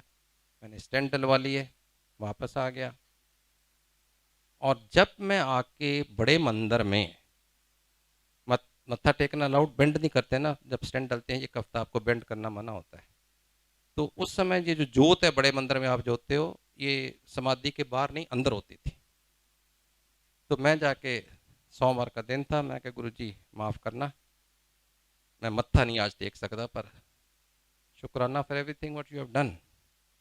साक्षात गुरु जी ने जोत में दर्शन दिए जब मैंने आंखें खोली, और वो भी मेरा वहम नहीं था। कम से कम 200-250 संगत ने उसकी फोटोग्राफ ली, सबके आज भी मौजूद है कैमरों में। सिर्फ ये बताने के लिए कि गुरु अपने भक्तों की रक्षा कैसे करता है। 2010 में गुरु जी मौजूद नहीं थे, वो महासमाधि ले चुके थे। और जैसे आप में से किसी को ये रिग्रेट होगा कि ये पुरानी संगत है, गुरु जी को जानती थी, इनके ऊपर ब्लेसिंग है एंड ऑल दैट, उतना ही रिग्रेट हमारे को है कि हम तो गुरु जी के साथ बैठते थे, खाते थे, जोक्स करते थे, समझ ही नहीं पाए कि भगवान है। हम उनको बस एक सुपर ह्यूमन बीइंग, महापुरुष समझ लेते थे। ये कभी मन में नहीं आया कि भगवान, साक्षात भगवान हमारे साथ बैठे हुए हैं। और ये हमने आप लोगों से सीखा। आप जब जाते हो आप कहते हो शिव मंदिर होके आए हैं, भगवान के घर होके आए हैं। गुरु जी ने, आप लोगों ने हमें एहसास दिया कि वो तो भगवान थे। तो पॉइंट ये है कहने का कि गुरु जी कहते थे जब जिसका टाइम होता है मेरे पास आता है। रिग्रेट नहीं करना कि पहले नहीं गए अब नहीं गए, जुड़ने की कोशिश करो, रिग्रेट में टाइम वेस्ट नहीं करो। अब गुरु जी कहते थे मैं बड़ा प्रैक्टिकल गुरु। उन्होंने कभी रिद्धि सिद्धियों में विश्वास नहीं किया, कोई वहम नहीं किया। और कहते थे जब भी तुम गुरु के साथ बैठ के 5 मिनट उसको याद करो, उसके साथ बैठ जाओ, वही आपके लिए अच्छा मौका टाइम है। कोई ये नहीं कि मॉर्निंग टाइम बड़ा अच्छा, अमृत वेला बड़ा अच्छा है। उन्होंने एक आंटी ने किया, उन्होंने कहा सी तू मेरे नाल जुड़ के ना बैठया कर। ते किसी ने संगत चों कहता था आंटी अमृत वेले बैठया करो। उन्हें किसी ने जाके पूछा, वो बेचारी बाहरों आई सी आस्ट्रेलिया तो, कहते अमृत वेला किन्ने बजे होंगे? उन्हें कहा, किसी ने कहा 4 बजे होंगे, किसी ने कहा 5 बजे होंगे, किसी ने कहा 3 बजे होंगे, किसी ने कहा 2 बजे होंगे। वो कन्फ्यूज हो गई भी अमृत वेला कि राती 2 3 4 5। तो अगली बारी जो गुरु जी ने बुलाया, गुरु जी कहते ने तू सारी दुनिया ਨੂੰ ਪੁੱਛੀ ਫਿਰਦੀ अमृत वेला ਕਿਹੜਾ, ਤੂੰ ਜਦੋਂ ਮੇਰੇ ਨਾਲ ਬੈਠੋ अमृत वेला। सो गुरु ਨਾਲ जुड़ो तो सही। ये बहाना ਹੁੰਦਾ भी चलो टाइम नहीं ਲੱਭ ਰਿਹਾ इस करके लेट हो गया। और दूजी गल, जिंदगी दे विच हर इंसान नूं, हर आंटी नूं, हर अंकल नूं एक भाल, एक सर्च हुंदी है कि मैं किसी ऐसे गुरु नाल जुड़ा जिहड़ा मेरियां सारियां मुश्किलां दूर करे, मैनूं सारे सवालों के जवाब देवे। हर एक दी हुंदी इच्छा, किसी दी थोड़ी हुंदी, किसी दी ज़्यादा हुंदी, हर एक दी हुंदी। इस करके असीं ये बदलते भी रहने। 5 साल 10 साल एक दिन नाल गल नहीं बनी, दूजे कोल चले गए, फिर गल नहीं बनी, तीजे कोल चले गए। कईयां दी जिंदगी सिर्फ इसे च निकल जाती है कि वो लभ भी नहीं पाते कि मैनूं चाहिदा कि ये किहड़ा गुरु है मेरे को। मैं तुहानूं सिर्फ एक रिक्वेस्ट करांगा जी, अज इस सत्संग ते आयो। गुरु जी हमेशा कहते सी आयो तो आंदे रहा करो। अज अगर इस सत्संग पे आयो तो आप बहुत सोच विचार के जाने के बाद सोचो कि मैं आज गुरु के दरबार में जाके क्या सीखा, क्या अनुभव किया, क्या मैं इनके साथ कनेक्ट हो सकती हूँ, हो सकता हूँ कि नहीं, या मैं इनसे क्या पा सकता हूँ। इस गुरु में क्या शक्ति है कि देखते ही देखते बिना अखबार के एडवर्टाइजमेंट में, विदाउट एनी टीवी चैनल, सारी दिल्ली गुरु जी कारों में लिखी जा रही है। गुरु जी को चाहते तो वो 15 टीवी चैनल उस समय चला देते, लेकिन नहीं, नो पब्लिसिटी। गुरु जी कहते सी जो मेरी संगत घरों चलती है मैनू मिलन आने लई, मैनू उदों ही पता होंदा कि चल पई। बाहर घंटियां लवा के मंदिर दे नहीं दस्सिया जाता कि मैं आ गया, तां ही उन्होंने अपने वड्डे दरबार च घंटी नहीं लाण दित्ती। तो गुरु वो है जिहड़ा तुहाडा रग रग तुहानूं अंदरों जानदा कि मेरा कौन विश्वास। हाँ, गुरु जी कहते सी एक चीज़ जरूर याद रखना, साडे चों कई नूं प्रॉब्लम आती है, कैंसर आ गया, फाइनैंशियल प्रॉब्लम आ गई, बच्चा नहीं हो रहा, कुछ भी कारण, कोई ना कोई तुहानूं लै आंदा है यार दोस्त, चलो गुरु जी को चलो तुहाडा इलाज हो जाएगा। यस, शुरुआत ऐसे ही होंदी है, किसी न किसी बहाने नाल ही शुरू होंदी है। लेकिन गुरु जी कहते सी संगत का नोट कर लो, संगत का कोई राइट नहीं कि गुरु का इम्तिहान लवे। बहुत सारे लोग कहते हैं अच्छा जी मेरा कैंसर ठीक हो गया तो तेरे गुरु नूं मन्नांगा। नो, संगत का कोई राइट नहीं कि गुरु का इम्तिहान लवे। गुरु का राइट होंदा है कि संगत का इम्तिहान लवे कि वह मेरे नाल जुड़िया होया है, दिलों जुड़िया, जां मैनूं भी बाकियां वांगू ट्राई कर रहा है। एक दिन मेरे को आ गया, 4 दिन किसी होर कोल जाई जांदा है। ये गुरु का राइट होंदा है। आओ तो ब्लाइंड फेथ च। और एक चीज़ दूजी, गुरु जी कहते सी कदी मेरे को आके मंगो नहीं। ਗੁਰੂ ਜੀ ਇੱਕ ਸ਼ਬਦ ਲਾਉਂਦੇ ਹੁੰਦੇ ਸੀ, ਮੈਨੂੰ ਨਹੀਂ ਪਤਾ ਇੱਥੇ ਲੱਗਿਆ ਕਿ ਨਹੀਂ, ਅੱਜ ਬਿਨ ਬੋਲਿਆ ਸਭ ਕੁਝ ਜਾਣਦਾ, ਕਿਸ ਆਗੇ ਕੀਚੇ ਅਰਦਾਸ। ਜਦ ਤੁਹਾਨੂੰ ਸਾਰਾ ਕੁਝ ਹੀ ਪਤਾ ਹੈ, ਤੁਹਾਡੇ ਮਨ ਦੀ ਅੰਦਰ ਦੀ ਗੱਲ ਸਮਝ ਜਾਂਦਾ ਹੈ, ਤੇ ਫਿਰ ਤੁਸੀਂ ਕਿਉਂ ਆ ਕੇ ਮੰਗਦੇ ਹੋ? ਪੱਕੀ ਗੱਲ ਗੁਰੂ ਜੀ ਕਹਿੰਦੇ ਸੀ, ਮੈਨੂੰ ਮੰਨਿਆ ਕਰੋ, ਮੇਰੇ ਕੋਲੋਂ ਮੰਗਿਆ ਨਾ ਕਰੋ। ਮੰਗਣਾ ਉਹ ਤੁਹਾਡਾ ਬਚਪਨ ਹੈ, ਮੰਗਣਾ ਤੁਹਾਡੀ ਇਮੈਚੁਰਿਟੀ ਹੈ, ਮੰਨਣਾ ਤੁਹਾਡੀ ਮੈਚੁਰਿਟੀ ਹੈ, ਮੰਨਣਾ ਤੁਹਾਡਾ ਵਿਜ਼ਡਮ ਹੈ। ਜੇ ਸਿਆਣਪ ਹੈ, ਮੈਚੁਰਿਟੀ ਹੈ, ਤੇ ਮੰਨੋ। ਜੇ ਮੰਨੋਗੇ ਤੇ ਤੁਹਾਡਾ ਆਪਣੇ ਆਪ ਹੀ ਸਭ ਕੁਝ ਮੰਗਿਆ ਪ੍ਰਵਾਨ ਹੁੰਦਾ ਜਾਏਗਾ। ਜਿਹੜੀ ਗੱਲ ਵੀ ਕੋਈ ਗੁਰੂ ਜੀ ਦੇ ਨਾਲ ਅਸੀਂ ਸੋਚਦੇ ਵੀ ਹਾਂ ਨਾ, ਤਾਂ ਗੁਰੂ ਜੀ ਉਹ ਸੁਣ ਲੈਂਦੇ। ਇੱਕ ਵਾਰੀ ਇੱਕ ਆਦਮੀ ਗੁਰੂ ਜੀ ਦੇ ਦਰਬਾਰ ਦੇ ਕੋਲ ਲੰਘ ਰਿਹਾ ਸੀ ਕਿਸੇ ਫਰੈਂਡ ਦੇ ਨਾਲ, ਤੇ ਉਹਨੂੰ ਕਹਿੰਦਾ ਚੱਲ ਯਾਰ ਗੁਰੂ ਜੀ ਦੇ ਮੱਥਾ ਟੇਕੀ ਜਾਈਏ। ਉਹ ਕਹਿੰਦਾ ਯਾਰ ਮੱਥਾ ਟੇਕਣਾ, ਮੈਂ ਤਾਂ ਸੋਚਿਆ ਸੀ ਚੱਲ ਕੇ ਦਾਰੂ ਪੀਨੇ ਆ ਘਰ 'ਚ। ਉਹਨੇ ਕਿਹਾ ਕੋਈ ਨਹੀਂ 5 ਮਿੰਟ ਮੱਥਾ ਟੇਕ ਲੈਂਦੇ ਆ। ਉਹ ਅੰਦਰ ਗਏ ਤੇ ਅਬ ਗੁਰੂ ਜੀ ਜਾਣ ਹੀ ਜਾਣ, ਉਹਨਾਂ ਨੇ ਬਿਠਾ ਲਿਆ। ਉਹ ਉੱਠ ਕੇ ਕਹਿੰਦੇ ਅੱਛਾ ਗੁਰੂ ਜੀ ਚੱਲੇ ਆ, ਇਜਾਜ਼ਤ ਲੈ ਕੇ ਜਾਣਾ। ਅੱਜ ਕੱਲ੍ਹ ਵੀ ਮੰਦਰ 'ਚ ਅਨਾਉਂਸ ਕਰੀ ਦੇਣਾ, ਜਿੱਥੇ ਖੜੇ ਹੋ ਉੱਥੋਂ ਇਜਾਜ਼ਤ ਲੈ ਲਓ, ਕਿਉਂਕਿ ਉਦੋਂ ਥੋੜੀ ਸੰਗਤ ਸੀ, ਆ ਕੇ ਇਜਾਜ਼ਤ ਲੈਂਦੇ ਸੀ। ਉਹਨੇ ਬਿਠਾ ਲਿਆ, ਲੰਗਰ ਖਾ ਕੇ ਜਾਈ ਨਾ। ਉਹ ਵਿਚਾਰਾ ਬੋਲੋ ਜਗ੍ਹਾ, ਉਹ ਜਿਹੜਾ ਦੋਸਤ ਉਹਦਾ ਗਾਲਾਂ ਕੱਢੇ ਉਹਨੂੰ ਅੰਦਰੋਂ। ਐਨੀਵੇ ਉਹ ਜਾਂਦੀ ਵਾਰੀ ਉਹਨੂੰ ਉੱਥੇ ਕਿਸੇ ਸੇਵਾਦਾਰ ਨੇ ਲੋਕਟ ਦੇ ਦਿੱਤਾ। ਉਹਨਾਂ ਦਿਨ ਬੜਾ ਰੇਅਰ ਮਿਲਦਾ ਹੁੰਦਾ ਸੀ। ਉਹ ਚਲੇ ਗਏ ਤੇ ਉਹਦਾ ਫਰੈਂਡ ਕਹਿੰਦਾ ਯਾਰ ਅੱਜ ਤਾਂ ਦਾਰੂ ਦਾ ਮੂਡ ਸੀ, ਕਹਿੰਦਾ ਕੋਈ ਗੱਲ ਨਹੀਂ ਚੱਲ ਕੇ ਪੀਨੇ ਆ, ਫਿਰ ਕਿ ਅੰਗਰੇਜ਼ ਵੀ ਪਬ 'ਚ ਰੋਟੀ ਖਾ ਕੇ ਹੀ ਜਾਂਦੇ ਨੇ। ਉਹ ਚਲੇ ਗਏ ਆਪਣੇ ਘਰ ਜਾ ਕੇ, ਜਦੋਂ ਦਾਰੂ ਪੀਣ ਗਏ ਉਹ ਲੋਕਟ ਅੱਗੇ ਆ ਗਿਆ। ਉਹਨੇ ਨਵਾਂ ਲਿਆ ਸੀ, ਉੱਥੇ ਉਹਨੂੰ ਸ਼ਰਮ ਜਿਹੀ ਆਈ, ਉਹਨੇ ਲਾਇਆ, ਪੁੱਠਾ ਕਰਕੇ ਸਾਈਡ ਤੇ ਰੱਖਤਾ ਗੁਰੂ ਜੀ ਨੂੰ, ਤੇ ਆਪਣੀ ਕਾਰਵਾਈ ਸ਼ੁਰੂ ਕਰਤੀ। ਅਗਲੇ ਹਫਤੇ ਜਦੋਂ ਗੁਰੂ ਜੀ ਕੋਲ ਗਿਆ ਤੇ ਗੁਰੂ ਜੀ ਕਹਿੰਦੇ ਕਿਉਂ ਬਈ, ਜੇ ਗੁਰੂ ਨੂੰ ਪੁੱਠਾ ਕਰਦੇ ਉਹਨੂੰ ਪਤਾ ਨਹੀਂ ਲੱਗਦਾ ਮੈਂ ਦਾਰੂ ਪੀਂਦਾ ਪਿਆ। ਸੋ ਇਸ ਕਰਕੇ ਬਿਨ ਬੋਲਿਆ ਸਭ ਕੁਝ ਜਾਣਦਾ, ਕਿਸ ਆਗੇ ਕੀਚੇ ਅਰਦਾਸ। ਤੁਹਾਨੂੰ ਕੋਈ ਚੀਜ਼ ਕਹਿਣ ਦੀ ਲੋੜ ਨਹੀਂ ਪੈਂਦੀ, ਗੁਰੂ ਸਾਰਾ ਕੁਝ ਤੇ ਜਾਣਦਾ ਹੈ। ਔਰ ਅਗਰ ਤੁਸੀਂ ਗੁਰੂ ਦੇ ਨਾਲ ਜੁੜ ਜਾਓ ਤੇ ਐਂਡ ਕੋਈ ਨਹੀਂ। ਇੱਕ ਛੋਟਾ ਜਿਹਾ ਸਤਸੰਗ ਆਂਟੀ ਨੇ ਕਿਹਾ, ਮੈਂ ਚੰਡੀਗੜ੍ਹ ਪੋਸਟ ਹੋ ਕੇ ਗਿਆ ਸੀ ਪੂਨੇ ਤੋਂ 2001 'ਚ, ਉਦੋਂ ਹੀ ਗੁਰੂ ਜੀ ਨਾਲ ਜੁੜਿਆ ਸੀ। 2002 ਦੇ ਵਿੱਚ ਮੇਰਾ ਜਨਮ ਦਿਨ ਸੀ, ਦਿਲ ਕੀਤਾ ਗੁਰੂ ਜੀ ਨੂੰ ਬੁਲਾਵਾਂ। ਇਹ ਕਹਿ ਰਹੇ ਹੋ। ਅਬ ਮੈਂ ਕਿਸੇ ਨੂੰ ਜਾ ਕੇ ਪੁੱਛਿਆ, ਮੈਂ ਕਿਹਾ ਗੁਰੂ ਜੀ ਕਿਸ ਦੇ ਘਰ ਜਾਂਦੇ ਨੇ? ਉਹ ਕਹਿੰਦਾ ਜੀ ਹਾਂ ਜ਼ਰੂਰ ਜਾਂਦੇ ਨੇ। ਮੈਂ ਕਿਹਾ ਕਿਵੇਂ ਬੁਲਾਈਦਾ? ਉਹ ਕਹਿੰਦਾ ਜੀ ਦਿਲ ਨਾਲ।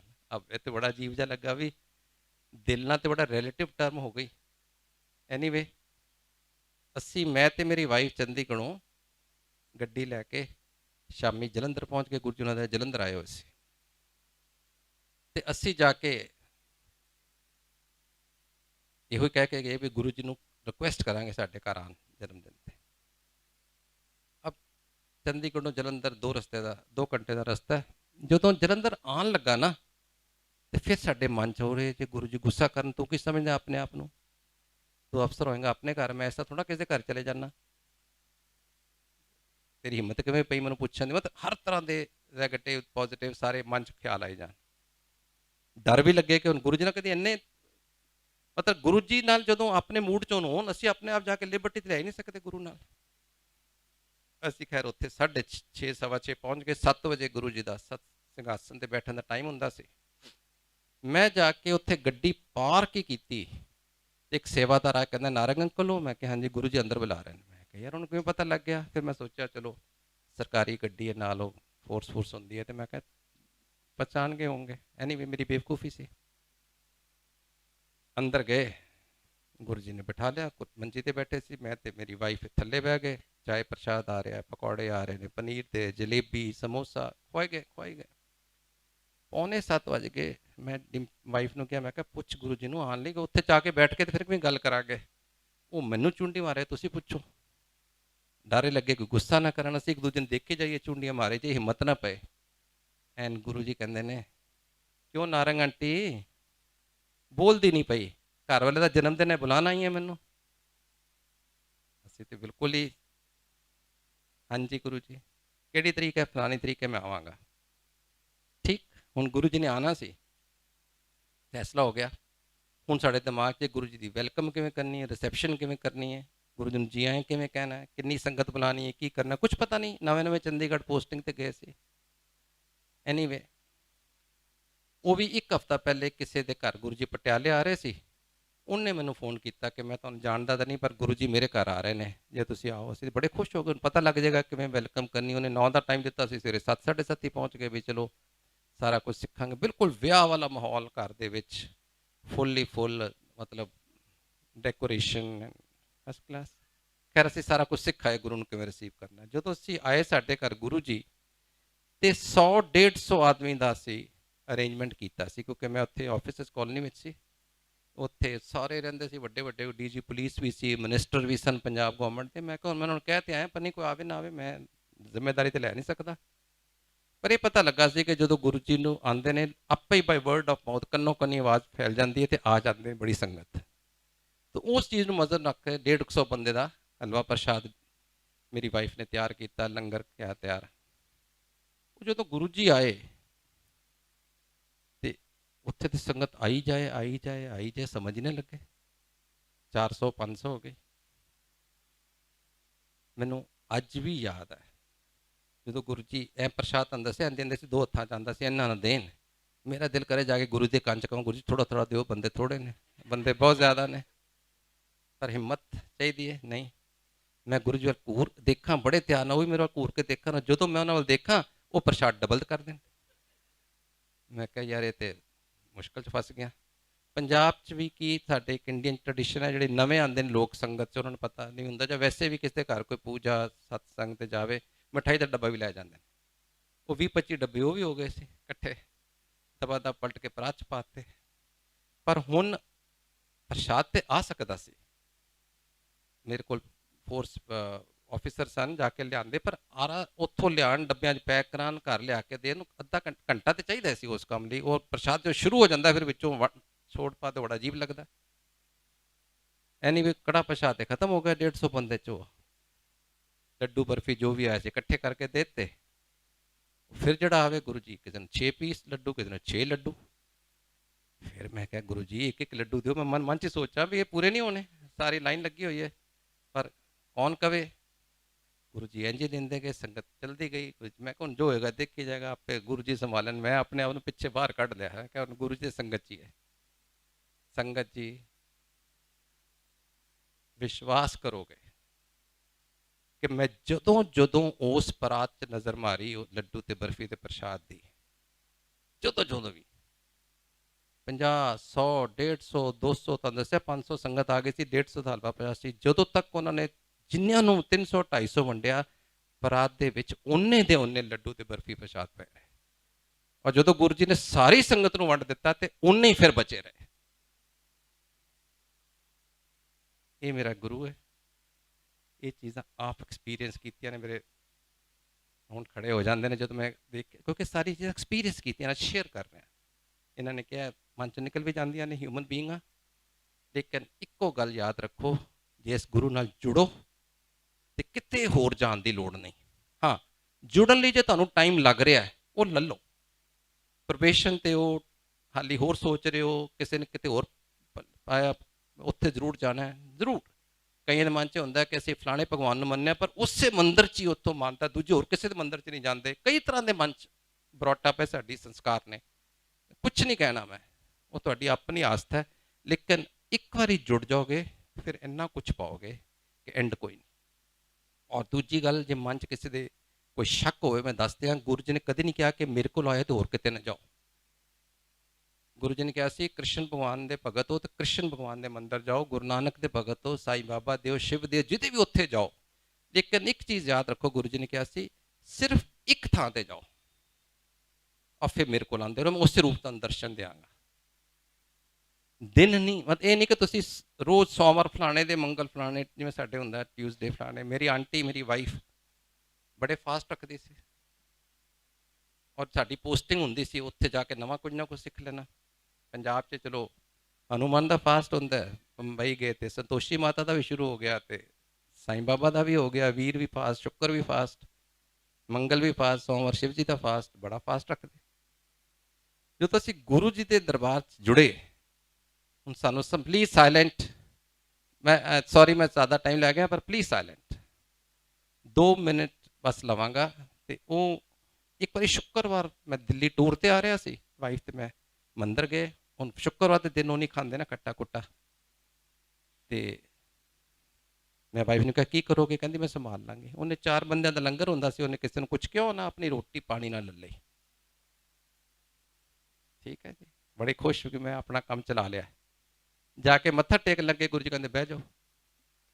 ਅਸੀਂ ਬਹਿ ਗਏ, ਸਾਰੀ ਸੰਗਤ ਚਲੀ ਗਈ, ਸਾਨੂੰ ਬਿਠਾ ਲਿਆ। ਮੈਨੂੰ ਕਹਿੰਦੇ ਨਾਰੰਗ ਅੰਕਲ ਇੱਕ ਗੱਲ ਕਹਾਂ। ਮੈਂ ਕਿਹਾ ਦੱਸੋ ਜੀ। ਕਿ ਤੇਰੀ ਵਾਈਫ ਨੇ ਬੜੇ ਅਕਾਊਂਟ ਖੋਲੇ ਹੋਏ ਨੇ। ਮੈਂ ਕਿਹਾ ਗੁਰੂ ਜੀ ਦਾ ਇੱਕੋ ICICI ਬੈਂਕ 'ਚ ਅਕਾਊਂਟ ਹੈ, ਇਹਦੇ ਕਿੱਥੇ ਖੋਲੇ ਨੇ?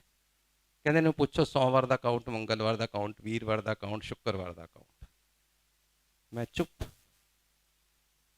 ਕਹਿੰਦੇ ਇਹਨਾਂ 'ਚ ਕੁਝ ਨਹੀਂ ਪਿਆ, ਇਹ ਸਿਰਫ ਭਟਕਣਾ ਹੈ। You Kant decide. ਤੁਹਾਨੂੰ ਚਾਹੀਦਾ ਕਿ ਲਾਈਫ 'ਚ ਤਾਂ ਤੁਸੀਂ ਇਹ ਜ਼ਿਆਦਾ ਕਰਦੇ ਹੋ, ਆਂਟੀਆਂ ਜ਼ਿਆਦਾ ਕਰਦੀਆਂ ਨੇ। ਤੇ ਜੇ ਤੁਸੀਂ ਆਪਣੇ ਮਨ ਨਾਲ ਸੋਚੋ, ਇੱਕ ਡੰਗ ਨਾ ਰੋਟੀ ਖਾ ਕੇ ਭਗਵਾਨ ਨੂੰ ਬੜਾ ਖੁਸ਼ ਕਰ ਲਿਆ, ਰਾਤੀ ਉਹਨੂੰ ਕਹੋ ਵੇਖੋ ਮੈਂ ਤੇਰੇ ਲਈ ਕਿੰਨਾ ਸੈਕਰੀਫਾਈਸ ਕੀਤੀ, ਮੈਨੂੰ ਕੁਝ ਮਿਲਣਾ ਚਾਹੀਦਾ ਹੈ, ਤੁਹਾਡੀ ਓਵਰ ਐਕਸਪੈਕਟੇਸ਼ਨ ਹੈ। ਇਹ ਕੋਈ ਗੱਲ ਹੈਗੀ ਹੈ? ਇਹ ਭਟਕਣਾ। ਕਿਸੇ ਨਾਲ ਜੁੜੋ। ਮੇਰੀ ਵਾਈਫ ਬੜੇ ਪਿਆਰ ਨਾਲ ਕਹਿੰਦੇ ਗੁਰੂ ਜੀ ਮੈਨੂੰ ਗੱਲ ਸਮਝ ਆ ਗਈ, ਅੱਜ ਮੇਰੇ ਨਾ 11ਵਾਂ ਹੈਗਾ, 16 ਕੁਝ ਹੁੰਦੇ ਨੇ ਸ਼ਾਇਦ, ਤੇ ਮੈਂ 5 ਹੋਰ ਕਰਕੇ ਛੱਡ ਦਿਆਂਗੇ। ਗੁਰੂ ਜੀ ਕਹਿੰਦੇ ਮਹਾਂਪੁਰਸ਼ ਬਾਰ-ਬਾਰ ਨਹੀਂ ਕਹਿੰਦੇ, ਇੱਕੋ ਵਰਡ, ਗੱਲ ਖਤਮ। ਅਸੀਂ ਘਰ 'ਚ ਕਈ ਵਾਰੀ ਕਹਿ ਚੁੱਕੇ ਸੀ ਕਿ ਇੰਨੇ ਵਰਤ ਨਾ ਰੱਖੋ, ਬਟ ਐਨੀਵੇ ਇੱਕ ਪਰਸਨਲ ਚੀਜ਼ ਹੈ। ਹੁਣ ਸਾਰਾ ਪਰਿਵਾਰ, ਮੈਂ, ਮੇਰੇ ਉਹਦੇ ਪੇਰੈਂਟਸ ਸਾਰੇ ਦੇਖ ਰਹੇ ਸੀ ਅਗਲੇ ਸ਼ੁੱਕਰਵਾਰ ਖਾਂਦੇ ਕਿ ਨਹੀਂ ਖਾਂਦੇ। ਅਸੀਂ ਕਹਿ ਤਾਂ ਸਕਦੇ ਨਹੀਂ ਸੀ। ਤੇ ਅਗਲੇ ਸ਼ੁੱਕਰਵਾਰ ਹੀ ਉਹਨੇ ਸ਼ਾਮੀ ਆਪ ਹੀ ਫਿਰ ਸਬਜ਼ੀ ਬਣਾਈ, ਜਿਸ 'ਚ ਟਮਾਟਰ ਵੀ ਪਿਆਜ਼ ਵੀ ਪਾ ਕੇ ਉਹ ਯਾਰਾਂ ਨੂੰ ਛੱਡਿਆ। ਉਹ ਤੋਂ ਮੈਨੂੰ ਇੱਕ ਚੀਜ਼ ਅਹਿਸਾਸ ਹੋਈ ਕਿ ਮੇਰੀ ਵਾਈਫ ਦਾ ਤੇ ਸਰੈਂਡਰ ਹੋ ਗਿਆ, ਮੇਰਾ ਕਦੋਂ ਹੋਏਗਾ? ਸੋ ਗੁਰੂ ਜੀ ਕਹਿੰਦੇ ਹੁੰਦੇ ਸੀ ਮੇਰੇ ਕੋਲ ਆਏ ਤਾਂ 2 ਚੀਜ਼ਾਂ ਫੰਡਾਮੈਂਟਲੀ, ਇੱਕ ਸਰੈਂਡਰ, ਟੋਟਲ ਸਰੈਂਡਰ, ਗੁਰੂ ਨਾਲ ਜੁੜ ਜਾਓ, ਔਰ ਇੱਕ ਡਾਇਰੈਕਟ ਕਨੈਕਸ਼ਨ। ਸਿਰਫ ਜੋ ਮੰਗਣਾ ਹੈ ਗੁਰੂ ਕੋਲ। ਕੋਈ ਕਿਸੇ ਨੂੰ ਨਾ ਬਣਾਓ ਕਿ ਨਾਰੰਗ ਅੰਕਲ ਨੂੰ ਕਹਿਤਾ, ਊਸ਼ਾ ਆਂਟੀ ਨੂੰ ਕਹਿਤਾ, ਰਿਸ਼ੀ ਅੰਕਲ ਨੂੰ ਕਹਿਤਾ ਨਾ। ਆਪ ਗੁਰੂ ਨਾਲ ਜੁੜੋ, ਗੁਰੂ ਵਾਲੇ ਬਣੋ, ਔਰ ਇੰਨਾ ਕੁਝ ਮਿਲੇਗਾ ਤੁਹਾਨੂੰ ਜ਼ਿੰਦਗੀ ਜਿਹੜਾ ਤੁਸੀਂ ਚਿੱਤ ਚੇਤੇ ਸੋਚਿਆ ਨਹੀਂ, ਤੁਹਾਡੇ ਦਿਮਾਗ 'ਚ ਨਹੀਂ ਆਏਗਾ। ਔਰ ਗੁਰੂ ਦੀਆਂ ਰਹਿਮਤਾਂ ਬਰਕਤਾਂ ਇੰਨੀਆਂ ਨੇ, ਦੇਰ ਇਜ਼ ਨੋ ਐਂਡ। ਉਹਨੇ ਦੇਈ ਜਾਣਾ, ਤੁਸੀਂ ਥੱਕ ਜਾਓਗੇ ਲੈਂਦਿਆਂ। ਗੁਰੂ ਨਾਲ ਜੁੜੋ, ਬਖਸ਼ਿਸ਼ਾਂ ਲਓ। ਜੈ ਗੁਰੂ ਜੀ।